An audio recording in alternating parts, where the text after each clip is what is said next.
What are the best gaming smartphones out there right now? I've got 5 on the list, ranging from more affordable up to just the very best of the best when it comes to specs and hardware and absolutely everything you would want for playing games on a smartphone. So let's get right into the first one, which is the Black Shark 3. Actually, there's a couple of different phones in the Black Shark range. You have the Black Shark 3. You also have the Black Shark 3 Pro, which is an upgrade in certain areas. So with the Black Shark 3 Pro, you get the Snapdragon 865, and the flagship SoC is a prerequisite when it comes to a gaming phone. A big battery at 5,000 milliamp hours. You also get 65-watt charging, so these are really top-end specs. You get magnetic charging as well, so if you're playing games and there are lots of different connectors and peripherals you can use with this phone, you can actually charge it at 18 watts while you're playing. When it comes to the cameras, as with most gaming phones, definitely a secondary thought,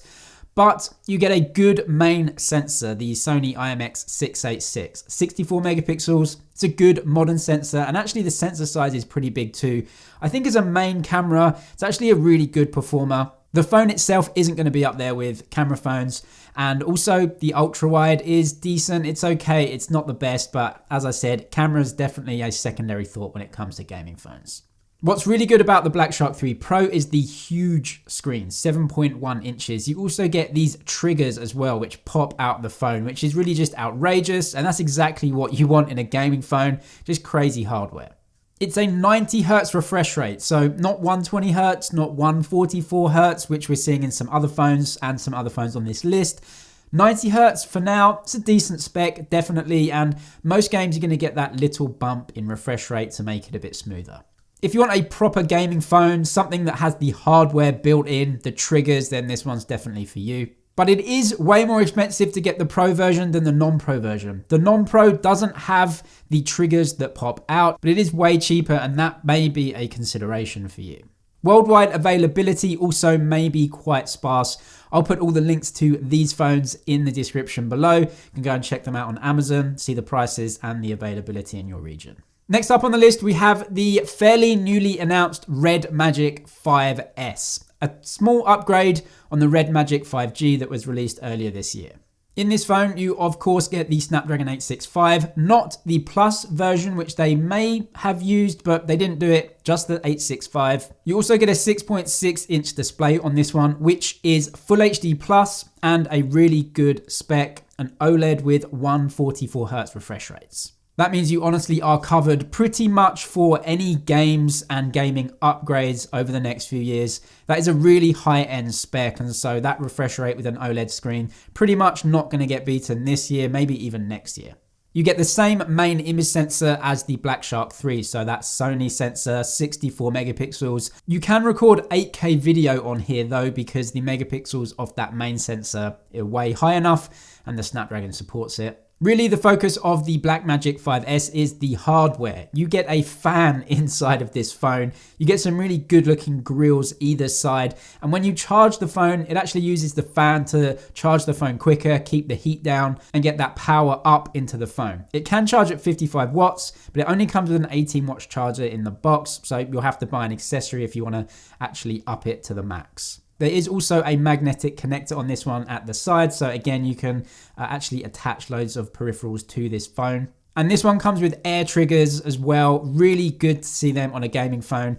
To be honest, I think air triggers are a must on any gaming phone these days. It just really does make the experience better. There are stereo speakers on this one, but they're not dual front facing. So just to keep that in mind. What that does mean is that they can actually make quite small bezels, and out of the gaming phones that I've used, this has amongst the smallest bezels, so just keeping down the size, the weight overall.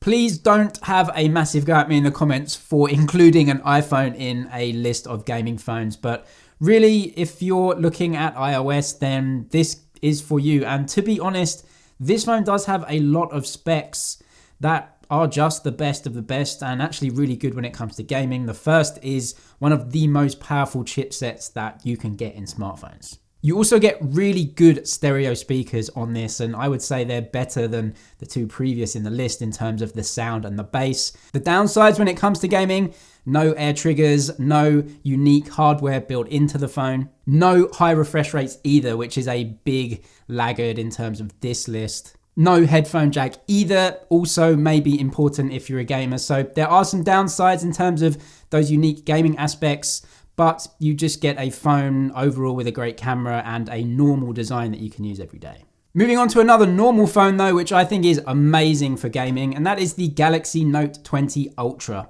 Expensive, new, but in terms of hardware, this thing has got everything for Android, really the king when it comes to Android flagships. So firstly, actually Samsung want this to be more of a gaming phone. They've linked up with Microsoft and you can have the X Cloud, which is basically the Xbox Cloud, free streaming games to the Note 20 Ultra. This isn't a specific gaming phone, but when it comes to the screen, you have a 120 Hz refresh rate panel, one of the best panels in the industry, made by Samsung. It's also got LTPO technology, which means that it can vary the refresh rate all the way from what Samsung say is 10 Hz all the way up to 120 Hz. So it's going to be better for battery life than the other screens as well.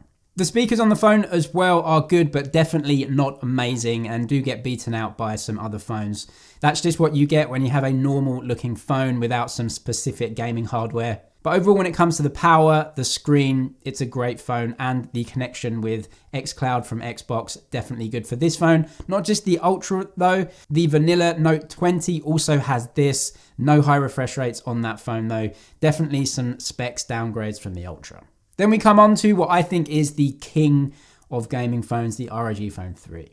I love the ROG Phone II when I used that as well. And this has what I think to be the best audio experience of any of these phones. Two front-facing speakers that are really rich, good quality, facing at you, so you get a really immersive experience when you're playing games.